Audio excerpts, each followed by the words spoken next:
অনেক তো খেলেন বাহিরে নেহারি, চলুন আজকে আপনাদের সাথে আমাদের বাসায় যেভাবে নেহারি রান্না করা হয় সেটার রেসিপিটা শেয়ার করি। আমার মনে হয় এই রেসিপিটা ফলো করে যদি আপনারা একবার খান, ফ্যান হয়ে যাবেন।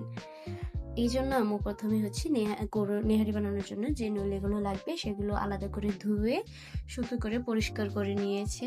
তারপর যে পাতিলে মাখিয়ে রান্না করবে, তো তাই যে পাতিলে রান্না করবে সে পাতিলে দিয়ে দিল। তারপর হচ্ছে পেঁয়াজ কুচি দিল, তারপর দিল শুকনো মরিচ, তেজপাতা, এলাচ, দারচিনি, লবঙ্গ দিয়ে দিল। তারপর দিয়ে দিবে হচ্ছে কাঁচামরিচ আর লবণটা স্বাদ মতো দিবেন। তারপর দিয়ে দিচ্ছে হচ্ছে আদা বাটা দেওয়ার পর দিবে হচ্ছে রসুনটা বাটার সময় আপনারা একটু আস্ত রাখার ট্রাই করবেন।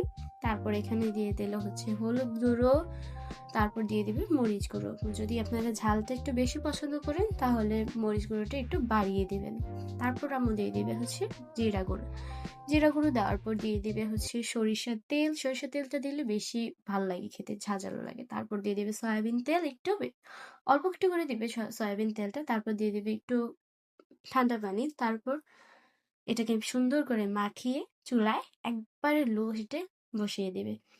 এই লো হিটে কিছুক্ষণ এই নল্লিগুলো রান্না হবে। তারপর ঢাকনা দিয়ে দেবে।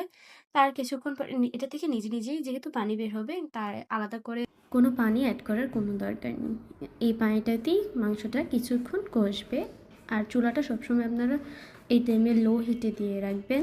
লো হিটে দেওয়ার কারণে এটা আস্তে আস্তে কষবে। জিনিসটা যতটা কষবে তত বেশি ভালো লাগবে খেতে।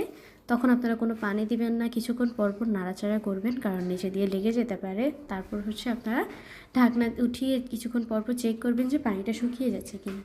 তারপর আপনারা নাড়তে থাকবেন অনবরত। নাড়া শেষ হলে আপনারা আবার ঢাকনা দিয়ে দিবেন। তারপর ঢাকনা উঠিয়ে আবার কিছুক্ষণ পরপর চেক করবেন যে এটা কত দূর হয়েছে।